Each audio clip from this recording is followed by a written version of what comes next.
Que a paz do Senhor Jesus Cristo esteja conosco hoje e sempre. Continuamos nosso trabalho especial de Carnaval, estudo da obra Condição na Casa Espírita, pelo Espírito de Nora. Como sempre, o nosso convite para que possamos nos reunir em lugar tranquilo, em momento oportuno, para que possamos juntos estarmos sintonizados com aquilo que a espiritualidade superior vem nos trazer. Vamos fazer a nossa prece de início, elevando nossos pensamentos a Jesus, mentalizando o nosso irmão maior e através dessa imagem de Jesus tão próximo a nós, agradecer ao nosso Pai por mais esse dia, por mais a oportunidade de estarmos na matéria, por mais uma chance de estarmos aqui no mundo material, por todas as benesses que Ele nos concede, pelo nosso lar, pela nossa família, pelo nosso alimento material e agora espiritual, pela saúde dos nossos corpos, pelo nosso trabalho e descanso, que sabemos, Pai, que em tudo a prova do Teu amor, em tudo a sinal da Tua misericórdia. Te pedimos que ampares os nossos amores desencarnados, para que eles sintam a nossa presença, na certeza do reencontro futuro. Ilumine os nossos amores encarnados, para que eles possam sentir a Tua presença, sentir a necessidade de seguirmos valores morais, tentarmos viver uma vida melhor. Ampara os que estão nas ruas, nos hospitais, nos asilos, nos orfanatos, nos presídios, os que sofrem em geral, em especial aqueles que durante o Carnaval estão em momentos de desequilíbrio, estão sintonizados ainda com entidades em dificuldade, que estão ainda dando asa aos seus defeitos, às suas imperfeições. Ampara cada irmão, faça com que essa espiritualidade superior, esses benfeitores, essa equipe linda de Bezerra de Menezes, possa estar auxiliando os nossos irmãos, mitigando, reduzindo os efeitos dos seus desequilíbrios, mostrando a eles a importância do bem viver, a importância da busca, de nós tentarmos ser cada vez mais virtuosos. Auxilia para que as consequências dos seus maus não sejam realizadas com todos os efeitos que é planejado por a espiritualidade inferior, Por fim, Pai, ampara nós mesmos, nos dai força para continuarmos na nossa jornada de equilíbrio, nessa busca por nos transformarmos em pessoas melhores. Nos ampara para que tanto no período do Carnaval quanto fora, nós possamos ser capazes de limitar as nossas más tendências, nós sejamos capazes de controlar os nossos vícios, os nossos defeitos, E nos dê coragem, fé, resignação para nos enfrentarmos, para enfrentarmos essas dificuldades e tentarmos nos tornar melhores. Em Teu nome, Pai, em nome de Jesus, em nome da espiritualidade superior, em nome dos espíritos que orientam esse trabalho, nós pedimos para iniciar a nossa última atividade aqui de Carnaval. Assim seja, damos graças a Ti. Continuamos então, nesse estudo dessa obra importante, psicografada pelo Emmanuel Cristiano, do Espírito de Nora, que foi uma das primeiras cristãs, que é esse livro sobre a atuação obsessiva que ocorre dos desencarnados para os encarnados dentro da casa espírita e qual é a técnica utilizada pelos benfeitores para desmontá-los. Nosso estudo de hoje é para tentar entender os principais pontos e tentar entender como nós contribuímos ou não com esse processo obsessivo ou com esse processo de desobsessão dentro da casa, E o primeiro destaque que eu faço é que logo no primeiro capítulo nós temos notícias de algumas questões importantes, A primeira é de que existem cidades no plano espiritual inferior também, onde esses espíritos obsessores trabalham.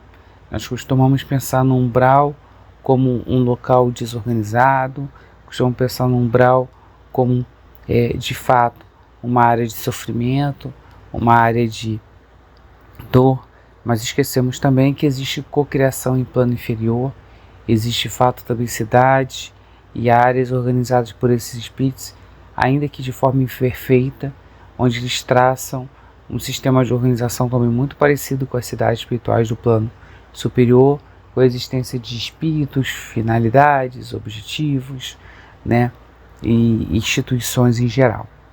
E ali eles também traçam um plano espiritual inferior para a casa espírita. Eu acho que é outro ponto que a gente precisa prestar muita atenção, de que o ataque assim como o ataque aos encarnados pelos desencarnados em geral, né, é organizado, é planejado, ou seja, o processo obsessivo não é por acaso. O obsessor utiliza suas técnicas de hipnose, suas técnicas de controle mental e utiliza estratégias para exercer domínio sobre as pessoas, né? Assim como na obsessão individual, nós vemos uma atuação organizada da espiritualidade inferior para lograr consequência ruim, né? O mal desejado por obsediado. A mesma coisa acontece em relação à casa espírita, que vai se sujeitar a ataques bem estruturados e organizados, né? Bem, esse ataque é feito não só aos dirigentes da casa, mas aos trabalhadores e aos frequentadores, ou seja, todos nós participamos da instituição, estamos sujeitos a vivenciar em algum momento esse tipo de ataque, porque o objetivo é atacar a instituição, e a instituição não é feita só de alicerces materiais, não é feita só de colunas, de fundações, mas é feita do ponto de vista moral de pessoas.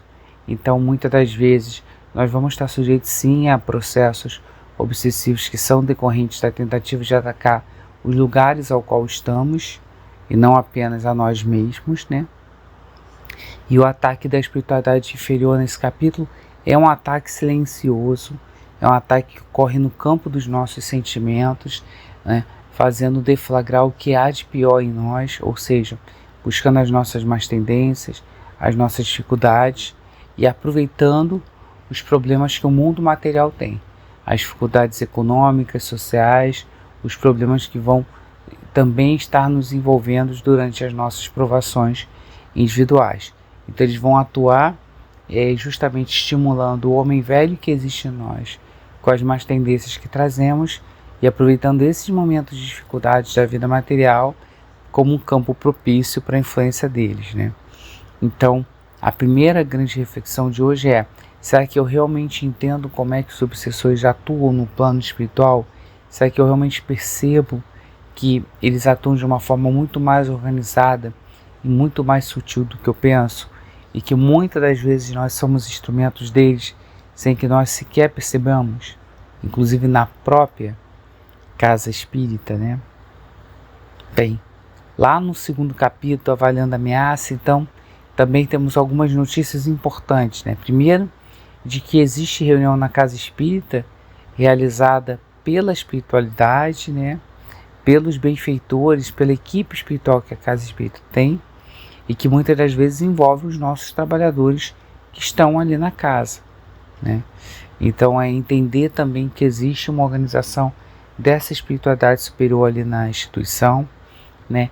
Entender que nesse capítulo a casa possui mecanismos contra o assédio dos obsessores em geral, ou seja, ela existe mecanismos de natureza fluídico-magnético que ela utiliza para impedir que qualquer espírito tente atacar imediatamente a casa espírita, mas que muitas das vezes eles vão permitir que esse obsessor, que esse trabalhador ali das trevas, ele adentre na casa espírita como uma forma de ser provação para os encarnados, né?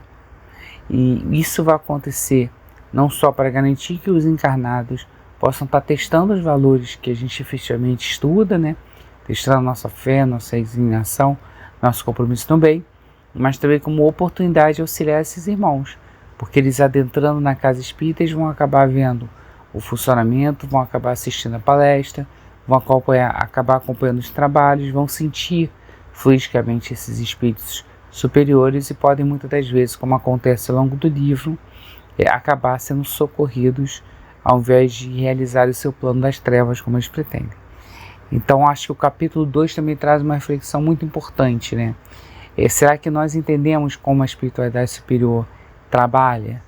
Ela vai trabalhar no campo do livre-arbítrio, ela vai trabalhar no campo das nossas escolhas, ela não vai interferir, ela não vai fazer com que nós hajamos do jeito que ela quer, mas ela vai esperar para que nós possamos fazer as nossas escolhas e vai estar ali amparando quando nós precisarmos de ajuda, mas nunca passando por cima deles, né?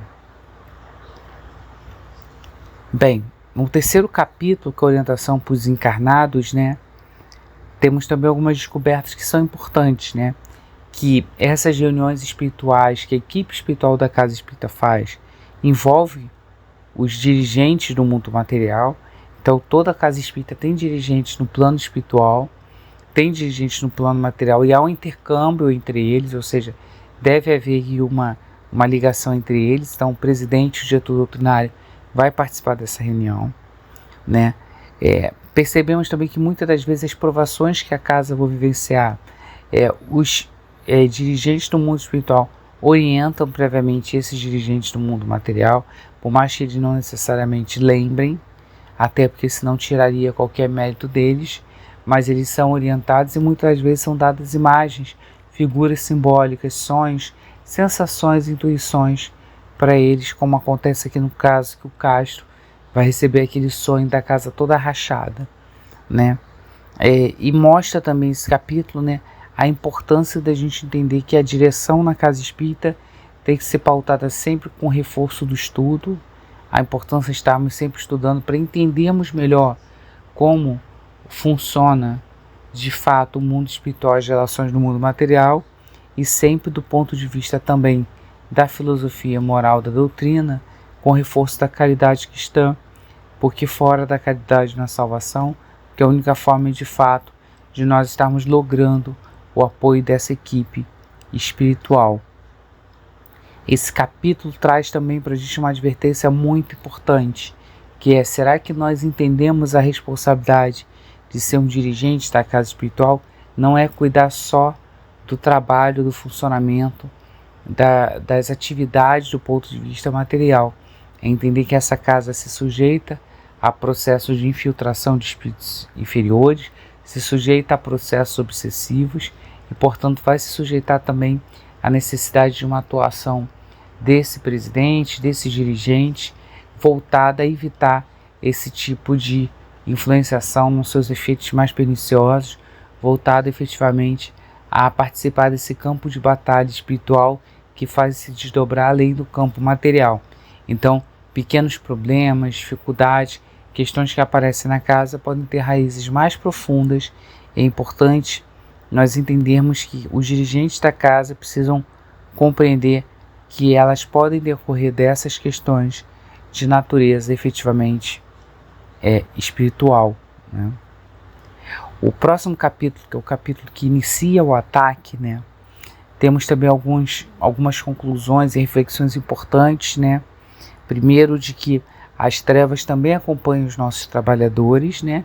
Então vemos ali um levantamento feito pelo Gonçalves, pelas trevas dos trabalhadores que eram aptos a estarem sujeitos a esse processo de obsessão, que estavam sujeitos ali a efetivamente a qualquer momento a sofrer esse processo de influenciação, né? E vemos também que eles vão tentar atacar não necessariamente os mais fracos, mas muitas das vezes aqueles que estão mais equilibrados, porque são eles que sustentam o trabalho. Então, o que vai acontecer com a Márcia, por exemplo.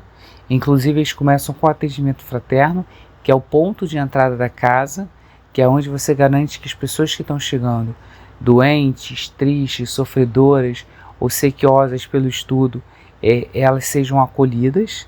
Então, também não é por acaso que eles escolhem justamente esse trabalho, né?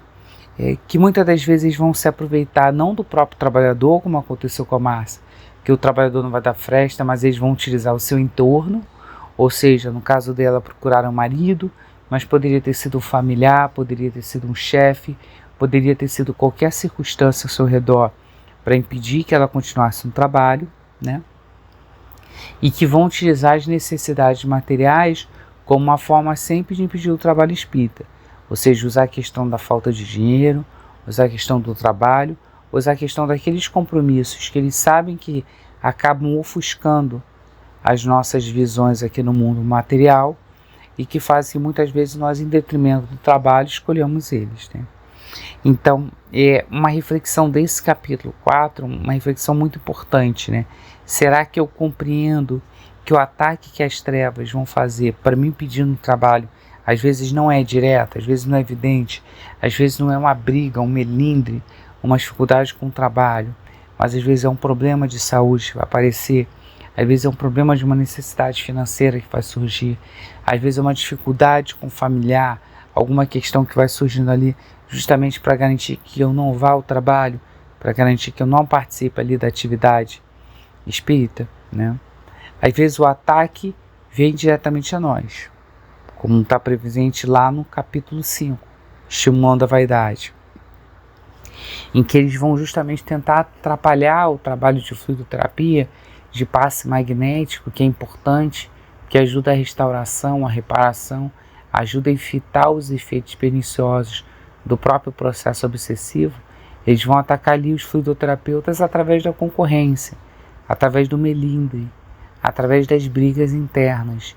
E eles vão pegar dessa vez sim um trabalhador que esteja mais fraco e que possa ser atingido, ou seja, um trabalhador que tenha boas intenções, mas que esteja com expectativas em relação ao trabalho, ou seja, é o trabalhador que ele quer curar, ele quer ser reconhecido, ele quer ser visto como alguém, ou seja, que é um trabalhador que tem uma vaidade.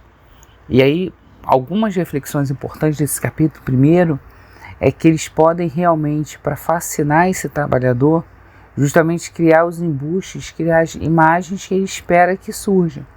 Então ele vai, por exemplo, organizar para que pareça que efetivamente a Maria curou as pessoas, para que isso possa fascinar ela ainda mais nessa ideia de que ela é capaz de curar, que ela é uma médium fantástica, que ela precisa ser reconhecida. E para isso, nós descobrimos também que os obsessores dialogam entre si, que muitas das vezes ele vai usar justamente os obsessores dos frequentadores da casa, fazendo troca de favores com eles para que eles se afastem temporariamente e possam efetivamente fingir que houve um processo de cura. Então, o capítulo traz uma reflexão para a gente, uma reflexão importante. Será que nós entendemos qual a importância do nosso trabalho na casa espírita? Será que a gente compreende que a gente não está ali para curar alguém, para a gente salvar alguém, para a gente libertar alguém, que nós não somos maravilhosos, nós não estamos fazendo um trabalho anormal, mas que nós estamos ali justamente para treinar o aprendiz de cristão que tem na gente, né?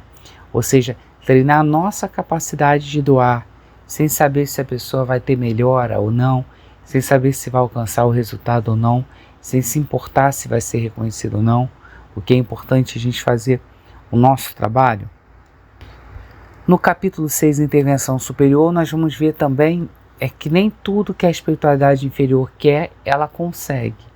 Que eles vão tentar atacar uma reunião mediúnica que é muito séria, e que por ser muito séria, a espiritualidade vai não só bloquear a intervenção deles, vai impedir a intervenção deles, como, já que é uma reunião séria, eles vão conseguir inclusive já fazer o atendimento de um dos obsessores ali. E o atendimento desse obsessor é interessante porque envolve sempre tentar entender a história dele. Então vai ter uma projeção em tela fluídica, né, pelos mentores ali do trabalho, da atuação dele em outras vidas, e nós vamos ver que as encarnações, como diz Kardec, são solidárias. Hoje ele trabalha numa organização das trevas, numa relação de poder, né? O Gonçalves é o capataz imediato, o secretário principal do Júlio César. E na outra encarnação ele era um trabalhador de uma grande corporação, de uma grande empresa, e ele exercia poder sobre seus funcionários e poder sobre as jovens mulheres que caíam sob o seu controle, né? Nesse momento ele vai ser atendido, vai ser feito um primeiro atendimento, que por mais que balance com ele, não vai gerar um resultado observado. É uma reflexão também importante no capítulo. Às vezes o processo obsessivo, o processo de distonia desse espírito é de encarnações, então não vai ser resolvido apenas com uma reunião mediúnica, às vezes nem mesmo vai ser resolvido com várias reuniões ou com vários processos nessa encarnação. Mas a grande reflexão desse capítulo é a gente tentar entender como um trabalho sério na casa espírita gera várias consequências, né? A primeira consequência é um trabalho sério é protegido, né? A espiritualidade superior não vai deixar que ele seja atacado de uma forma tão violenta como os demais. Mas o trabalho sério também representa que ele está o tempo todo auxiliando as pessoas, como foi no caso aqui, em que o próprio obsessor que tentava atacar ele pôde ser incorporado ali na reunião mediúnica, pôde ser de fato incluído ali no processo de atendimento.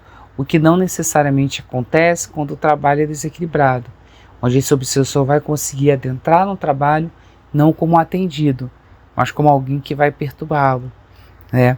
Que é o que acontece no próximo capítulo, verificando os resultados, onde eles identificam que se naquela reunião mediúnica eles não conseguiram adentrar, havia outra reunião mediúnica, onde nós tínhamos ali um casal de tarefeiros, em que a médium é uma médium que não se dedicava muito ao estudo, olha o alerta, que não se dedicava muito à educação mediúnica, ou seja, a busca por conter as suas más tendências, e a mesma coisa também em relação ao dialogador, que também não buscava conter suas más tendências, e ambos não observavam a responsabilidade com o casamento deles aqui fora, né? A brecha para a entrada dos espíritos ali não foi como eles trabalhavam no centro. No centro eles trabalhavam dentro da diligência possível que eles tinham, né?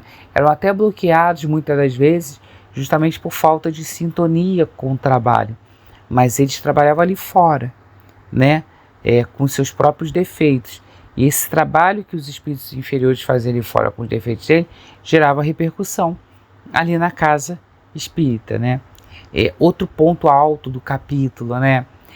O modo como os espíritos superiores davam sucessivas instruções, faziam chegar neles sucessivas mensagens, mostrando para eles a importância da fé, da resignação, dos compromissos materiais como o casamento, e eles ignoravam, ou seja, muitas das vezes nós ouvimos uma página e não percebemos que talvez a página foi dita para a gente, né?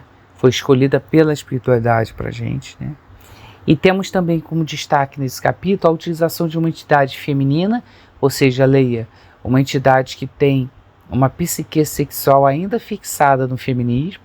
Nós sabemos que o espírito não tem sexo, então a sua psique tem que ser capaz de se projetar para qualquer um dos sexos, né? Ou seja, a sua projeção perispiritual, a sua tela mental não deve estar fixada em sexo, mas no caso dela estava fixada numa entidade feminina, já que ela foi uma dançarina em outra encarnação, e ela acaba, já que ela tem esse psiquismo sexual mais aflorado, ela vai influenciar o psiquismo sexual dos dois trabalhadores, forjando uma paixão avassaladora, forjando uma necessidade muito grande. Então acho que uma advertência também desse capítulo é cuidado com as necessidades que temos. Aí eu preciso muito de uma coisa. De onde surgiu essa necessidade? Se ela não tem um fundamento racional e lógico, ela pode estar sendo galgada, construída por um obsessor, né? Então também a reflexão desse capítulo 7 para cada um de nós é: será que eu percebo que a minha atuação fora da casa espírita interfere na casa espírita? Não basta se concentrar no trabalho só no momento que eu chego na casa espírita. No dia do trabalho, é importante que eu esteja olhando meu comportamento, que eu esteja olhando a minha conduta já atrás, já lá no momento em que eu estiver fora da casa espírita trabalhando, né? Bem, no capítulo 8, cedendo à tentação, a gente já começa a ver os primeiros resultados desse trabalho, a gente começa a observar efetivamente as consequências desse processo obsessivo. E aí nós já vemos ali o afastamento da Márcia do trabalho pela pressão espiritual que eles fizeram sobre o marido, que passou a tornar a vida dela um inferno a ponto dela não querer para agravar mais a situação no casamento e no trabalho. Nós já temos a fraude ali da Maria na reunião mediúnica, né? Nós já temos a fraude ali na reunião mediúnica da médium, que vai simular uma comunicação para poder fazer uma declaração de amor. Então já temos ali um animismo e a fofoca decorrente do animismo, né? Nós já temos os comentários aí sim da cura da Maria sendo espalhada pela casa e criando alguns seguidores, alguns trabalhadores e próprios frequentadores que estão esperando aquele milagre. Ou seja, nós já temos nesse capítulo daí, vendo que aquele trabalho sutil de influenciação mental está gerando consequência no trabalho, né? E o recebimento de cada um vai ser diferente. Enquanto o presidente vai ficar preocupado, angustiado, e vai acabar se desequilibrando aos poucos, né? Por outro lado, o diretor doutrinário vai se manter um pouquinho mais firme, mais tranquilo. embora com o coração pesado, ele vai manter-se preocupado com a consequência do trabalho. Então acho que a grande reflexão desse capítulo, Cedendo à Tentação, é como nós somos responsáveis por espalhar o desequilíbrio, porque muitas das vezes esse desequilíbrio ele não é causado por nós, mas nós somos difusores, porque é o comentário que nós fazemos, é do trabalho de um que está equivocado, do comportamento do outro que não está certo, do melindre que nós tivemos, das dificuldades. Então a reflexão é: quem é responsável por espalhar o desequilíbrio pela casa não é a Márcia, não é só a Maria, não é só o casal de médios de dialogador.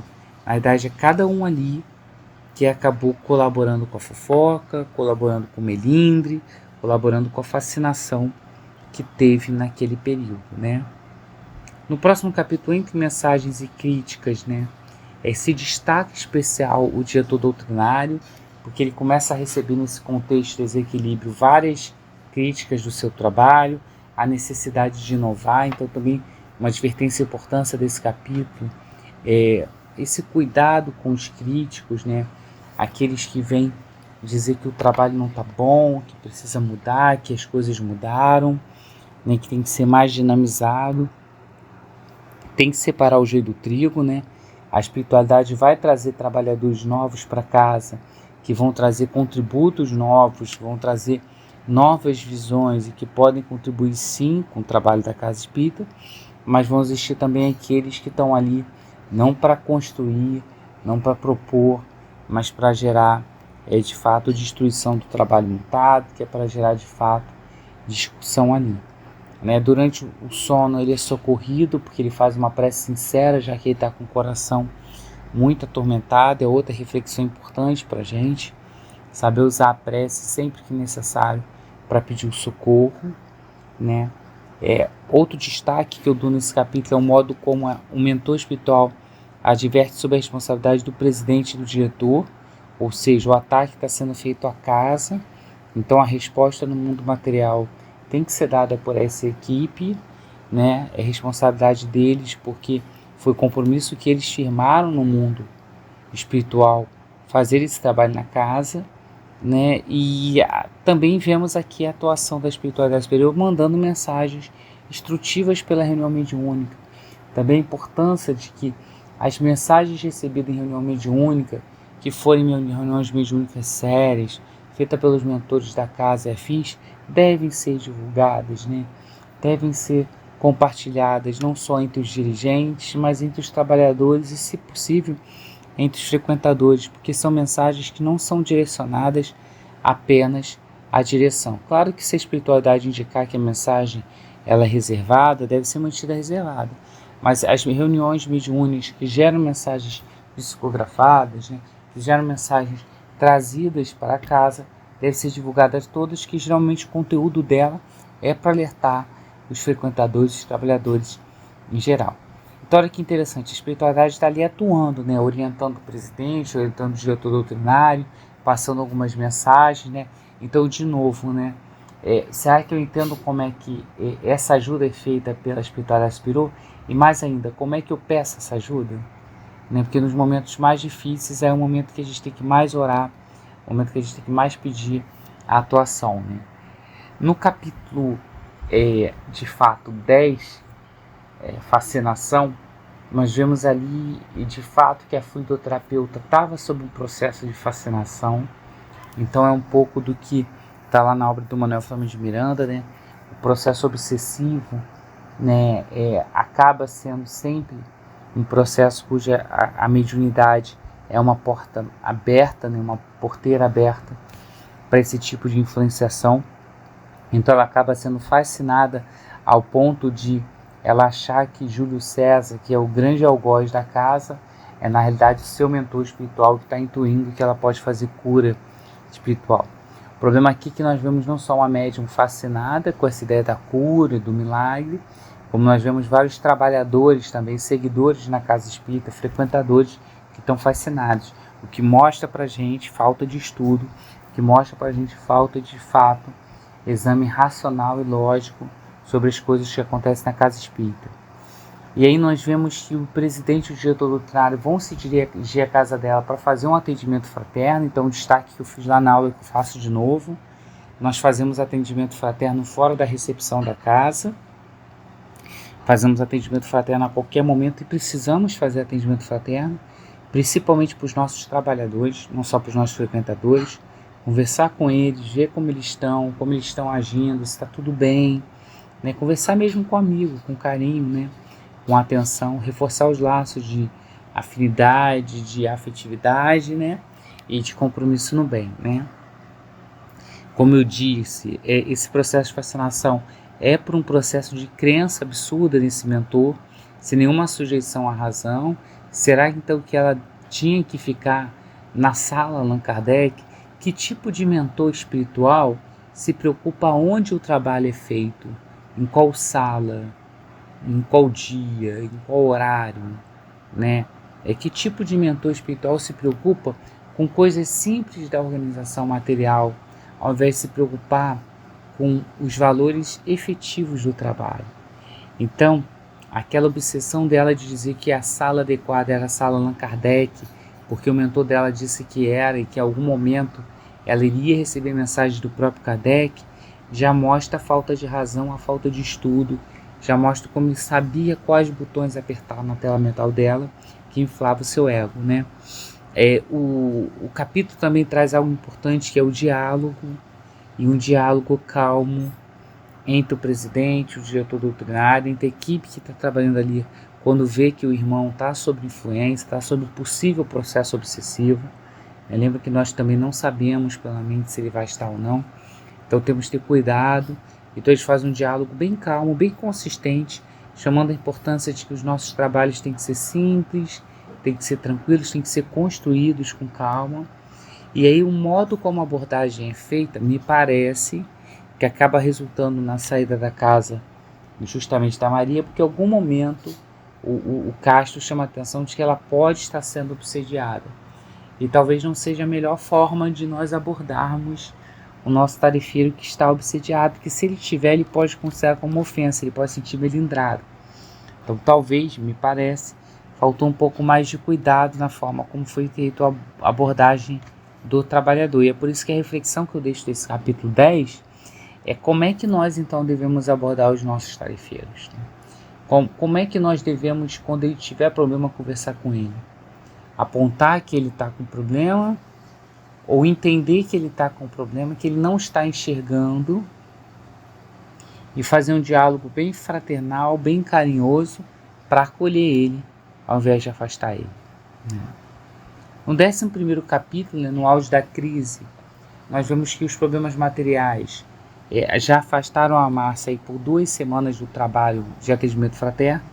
Então a espiritualidade superior fica preocupada, mas a espiritualidade inferior, vendo que o resultado está sendo alcançado, utiliza o Daniel, que é um habilidoso hipnotizador, para reforçar mais ainda, né, as loucuras do marido da Márcia e fazer com que ela alcance um estado de perda material, né, com ele perdendo o trabalho e gastando todo o dia da rescisão, de forma que aí torne o retorno dela ao trabalho impossível, na visão deles, né?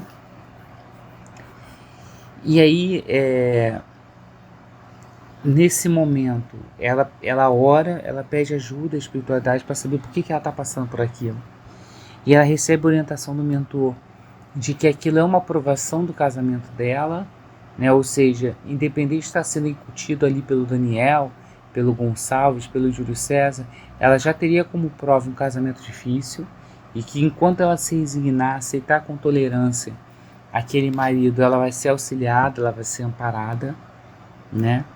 Nós vemos ali também cada vez mais a fofoca crescendo, né? Cada vez mais a discussão da saída da Maria da casa espírita, com cerca de 60 trabalhadores, se não me engano, né? Sendo espalhada pela casa, ou seja, as pessoas contribuindo ali com a crise. E nesse momento de auge da crise é o momento que o diretor doutrinário dá a melhor resposta, que é o momento de não se desesperar, não cobrar ninguém, mas de ver que se isso tudo está acontecendo na casa, é por falta de estudo. Porque as pessoas não devem ir na casa para umas falarem das outras. Elas devem ir para casa para discutir o estudo, para conversar sobre a doutrina, para buscar se tornar melhor, para entender como é que elas estão funcionando toda essa dinâmica, né? Claro que elas vão ter laços de fraternidade, amizade e carinho, mas o diálogo é sempre em torno disso, né?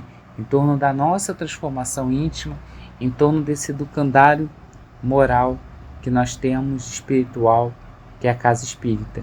E esse seminário acaba resultando no que ele pretendia, que é mudar o padrão vibratório da casa, que é fazer as pessoas focarem um pouco mais no estudo e um pouco menos nessas fofocas, nesses melindres e afins.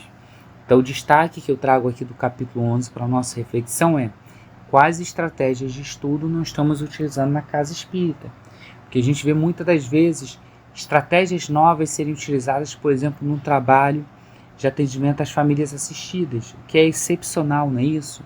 Olha, a gente precisa agora ajudar na campanha X, precisa fazer aquilo. A gente vai vendo a casa espírita usando estratégias em vários pontos para alcançar o resultado dos seus trabalhos. Agora, quais estratégias para a gente ampliar o estudo na casa nós estamos utilizando? Estamos fazendo seminários, estamos propondo outros cursos, nós estamos utilizando talvez a arte espírita, né?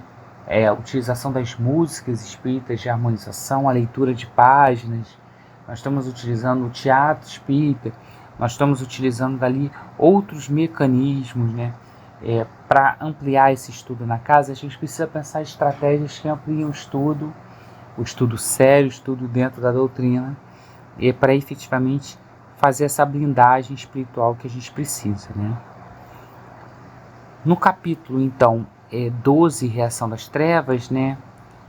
O Júlio César descobre que uma parte dos obsessores foram atendidos na casa, então também é para a gente sempre acreditar na atuação da espiritualidade superior.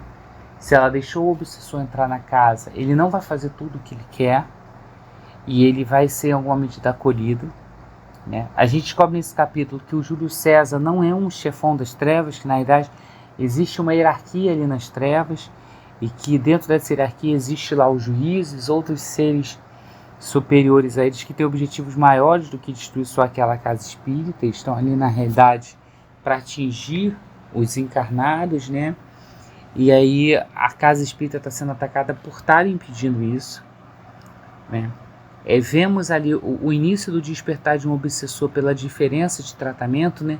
O Gonçalves, depois de ter participado lá da reunião mediúnica, onde ele foi liberado a sair com carinho, com fraternidade, com aqueles fluidos salutares, ele começa a comparar o atendimento que ele teve na casa espírita com o atendimento que o Júlio César dá, que é de ameaça, que é de imposição de medo, que é ríspido.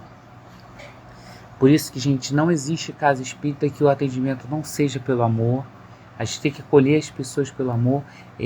A gente não pode, em nome da organização, da pontualidade, em nome do funcionamento da casa, agir com dureza, tem que agir com carinho, com sentimento. As pessoas são acolhidas assim, os espíritos superiores acolhem nós, espíritos inferiores, dessa forma, né? Imagina se a gente fizesse uma prece no horário e um mentor da gente falasse: olha, eu não vou te atender agora, não vou te solicitar nenhuma ajuda para você agora, porque você não fez a prece no horário tal e tudo mais, devia ter feito, ou não vou te ajudar porque você teve o comportamento errado, devia ter feito assim, assim, assado. Não é como a espiritualidade superior funciona. E nesse momento é importante esse relato do Gonçalves, que é o momento que o Gonçalves vê como ele está sendo não acolhido, ou seja, como ele não teve, de novo, volta a falar, esse atendimento fraterno, esse acolhimento que ele teve da espiritualidade superior e não teve ali pelo Júlio César. E aí também uma outra coisa que é uma reflexão importante nesse capítulo é que a gente observa que vai ter um contra-ataque das trevas. Nós vemos que de fato as trevas estão ali atuando e pretendem atuar com uma atuação mais forte, já que não conseguiram alcançar o resultado todo. Então a vigilância é sempre importante, mesmo quando a gente desmontar esses planos. E aí a reflexão é de novo como nós devemos abordar os nossos tarefeiros quando eles tiverem dificuldade. O desmonte do trabalho do Júlio César é um desmonte feito dessa forma, com amor, com carinho, com acolhimento. E é dessa forma que a gente tem que abordar os nossos tarefeiros e dificuldades. É dessa forma que a gente tem que entender, né, que o que faz diferença no tratamento dado pelos bons espíritos em relação aos maus espíritos é justamente esse tratamento de amor que acolhe, que mostra a importância, que traz a pessoa, né? Tanto que o próximo capítulo, né, o capítulo 13, Fraternidade e Vigilância, é exatamente sobre isso, né? Que é como o presidente, diante de tantas dificuldades, críticas, brigas, acaba se tornando mais austero, mais rígido, né? E ele fica atuando, reforçando na organização, ele fica cobrando as pessoas, gente, é casa espírita, as pessoas estão ali para ser acolhidas, não serem cobradas, né? Então ele fica cobrando as pessoas, ou seja, ele se importa mais explicar na hora com a organização do que a caridade.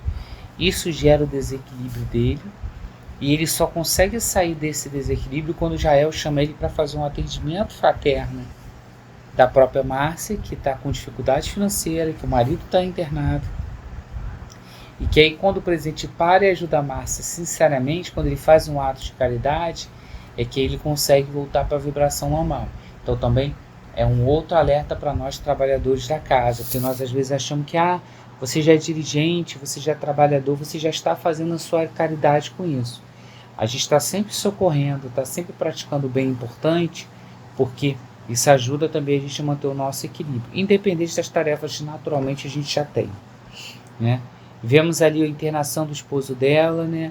Como eles fazem um primeiro atendimento inicial com fluidoterapia, com passe magnético, com oração, mas que dá um resultado só de acalmamento temporário, que na realidade o processo de afastamento do obsessor vai demorar anos ainda, né? Anos sendo acompanhado pela fluidoterapia, anos sendo acompanhado pelo amor da própria Márcia, que vai ajudar, e que a cura definitiva só vai vir quando ele se transformar moralmente e entender a importância da caridade. Então a gente vai ver que esses processos obsessivos armados ali não são processos obsessivos que vão terminar rapidamente, ou seja, mesmo que a casa não esteja mais sob ataque, esses processos obsessivos ainda vão ser de longa duração. Então isso também é importante para a gente desmistificar essa ideia de que o trabalhador não pode estar obsediado e não pode fazer o tratamento. Se ele entender que precisa fazer o tratamento, ele vai fazer o tratamento, que isso é importante para ele, para a própria casa, né? E outro ponto também importante que a gente vê no capítulo, né, é o modo como, em alguma medida, aí sim cai a ficha do Castro, que é o presidente, sobre aquele sonho lá das rachaduras da casa espírita, que não eram só paredes, e aí sim ele começa a se preparar efetivamente para esse ataque espiritual que a casa tem. Então acho que o que o capítulo 13 traz para a gente é: será que nós estamos observando como nós mesmos contribuímos nesses momentos na casa espírita? Estão todos desequilibrados, é o momento que nós precisamos mais de equilíbrio. Todos os tarefeiros estão desorganizados, é o momento que eles mais precisam de amor, de carinho. Os nossos tarefeiros estão afastados, é o momento que a gente precisa ligar para eles, conversar com eles, mostrar atenção. Ou seja, o capítulo mostra que muitas das vezes o plano das trevas funciona porque a gente também não sabe como atuar aqui pelo campo da espiritualidade maior, né? No capítulo 14, última tentativa, a gente vê que o Júlio César vai atrair um grupo grande de obsessores que vai tentar atacar a barreira fluídica da casa, mas os espíritos superiores, por mais que vissem que eram muitos, né, eles pedem o apoio de outros espíritos mais superiores ainda, que vão junto com o magnetismo envolver esses obsessores, né? Ou seja, não vai ser feito um reforço, não vão ser usadas armas para impedir o acesso. Na verdade, eles vão baixar as barreiras fluídicas, deixar eles acharem que vão entrar, e no momento que eles entrarem, vai inundar eles com magnetismo superior de amor, de equilíbrio, né? E isso vai fazer com que muitos sejam acolhidos, e o Júlio César fique sofrendo, porque ele vê as consequências, que ele não consegue alcançar o resultado dele, que o mal nunca vai levar a felicidade e o que ele pretende. E aí a gente vê que a casa começa a se organizar de novo ali no mundo espiritual para ver quais vão ser as próximas diretrizes.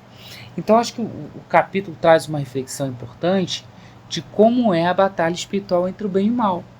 Não vão ser usadas armas, ninguém vai ser punido, violentado, atingido, né? Na realidade, a espiritualidade superior vai usar o que nós temos melhor, que é o nosso amor, que é o nosso equilíbrio, que é envolver esses irmãos numa vibração salutar e mostrar para eles que eles sofrem porque eles querem, que o caminho do bem é o caminho da alegria.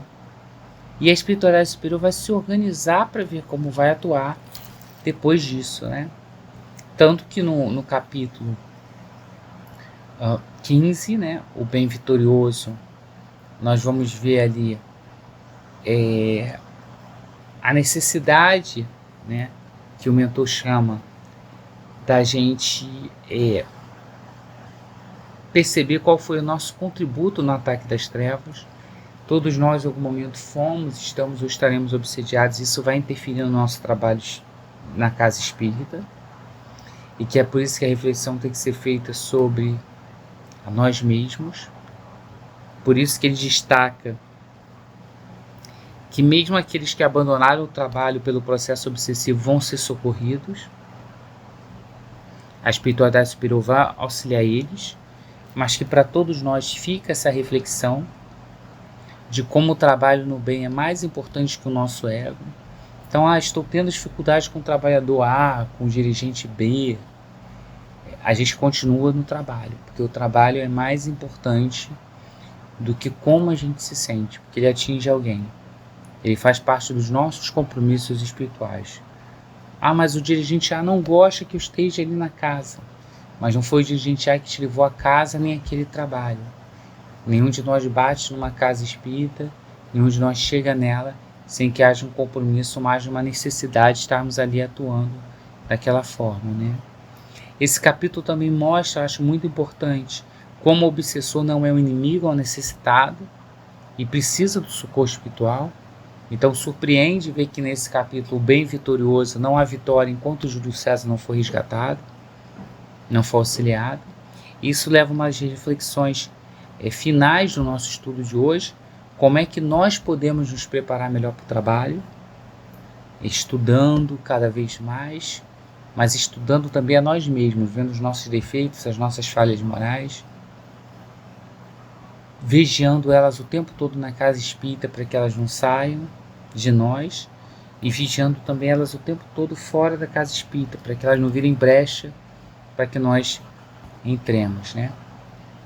No próximo capítulo, né, no capítulo já 16, Socorrendo o Vencido, nós vamos então ver a busca por socorrer o Júlio César e descobrir que nada é por acaso. O Júlio César está atacando a casa espírita porque o pai dele era presidente da casa espírita. E ele entendia, na cabeça do Júlio César, que ele deixava de cuidar do filho para cuidar da casa. Isso gerou um ódio pela casa, mas não era isso, era orgulho do próprio Júlio César. A gente vai ver que nessa hora, como sempre, o desmonte do mal é pelo amor. Por isso que nós não aprendemos ainda a usar as técnicas bem. Nós conhecemos muita doutrina espírita e ainda conhecemos pouca aplicação dela nos nossos problemas do cotidiano. O desmonte do mal é feito pelo amor. Então estamos vendo o obsessor aqui, que é Júlio César, que está com a intenção de destruir a casa espírita. Como é que a espiritualidade resolve? O pai dele da outra encarnação que ele tanto amava aparecia, a mãe dele de outra encarnação que ele tanto amava aparecia. E aí quando na casa espírita a gente conta um trabalhador obsediado, quando na casa espírita a gente vê um frequentador que está turbando o trabalho, a gente ainda não usa o amor como forma de reparação. A gente usa cobrança, exigência, a gente afasta ele do trabalho, como se afastar ele do trabalho resolvesse o problema, ao invés de agravar ainda mais o processo obsessivo, né? E não entende que a única forma de ajudar ele é o acolhimento pelo amor.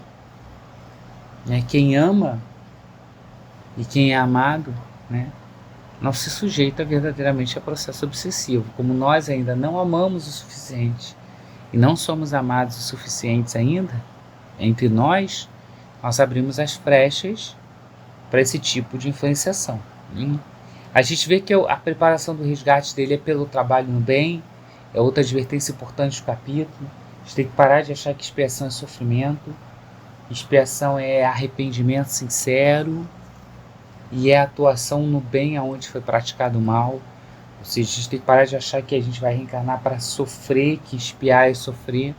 Na verdade, ele vai resgatar no bem, ele vai ter que causar lá com a Elvira, ele vai ter o Daniel Gonçalves como filho, para poder, já que ele levou eles ao mal nesse episódio, conduzir eles ao bem. Ele vai ser médium para poder atender os espíritos obsessores que trabalhavam para ele, né? E a gente vê que a espiritualidade superior vai apoiar ele e vai reorganizar o trabalho da casa espírita com o mentor espiritual encarnando para casa. Então, esses movimentos mostram para a gente que o obsessor que obsedia a casa tem uma história com a casa. O mentor que protege a casa tem uma história com a casa. O próximo presidente da casa espírita tem uma história com a casa. Ou seja, a última grande reflexão de hoje é: eu percebo então que ninguém está na casa espírita por acaso?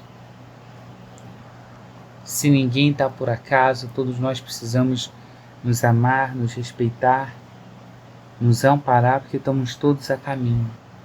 E todos naquele caminho passamos por aquela casa.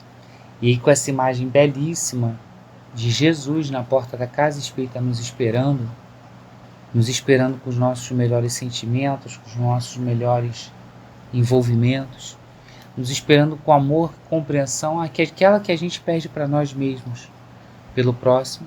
Nós vamos encerrar o nosso estudo com uma prece que Kardec traz lá no livro de Preces Espíritas, que é prece pelos inimigos do Espiritismo, pelos nossos irmãos que ainda estão efetivamente afastados do equilíbrio, pelos nossos irmãos que ainda atacam a casa espírita, ainda atacam os seus trabalhadores e seus frequentadores.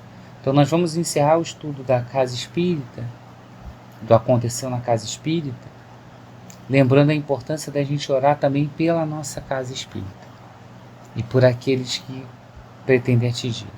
Então vamos juntos orar? Senhor, Tu nos disseste pela boca de Jesus o Teu Messias: bem-aventurados que sofrem perseguição por amor da justiça. Perdoai os vossos inimigos, orai pelos que vos persigam. E Ele próprio, Jesus, nos deu exemplo, orando pelos seus algozes. Segundo esse exemplo, meu Deus, imploramos a Tua misericórdia para os que desprezam os Teus sacratíssimos preceitos, únicos capazes de facultar a paz nesse mundo e no outro. Como Cristo também nós dizemos: Pai, perdoa-lhes, que eles não sabem o que fazem. Dá-nos força para suportar com paciência, com resignação, como provas para a nossa fé e a nossa humildade, os seus escárnios, as suas injúrias, as suas calúnias, as suas perseguições. Isenta-nos de toda ideia de represália, visto que para todos soará a hora da Tua justiça, a hora que esperamos submissos à Tua vontade santa. E assim damos graças a Deus, e assim agradecemos esse estudo, e assim agradecemos a bênção da Casa Espírita em nossas vidas.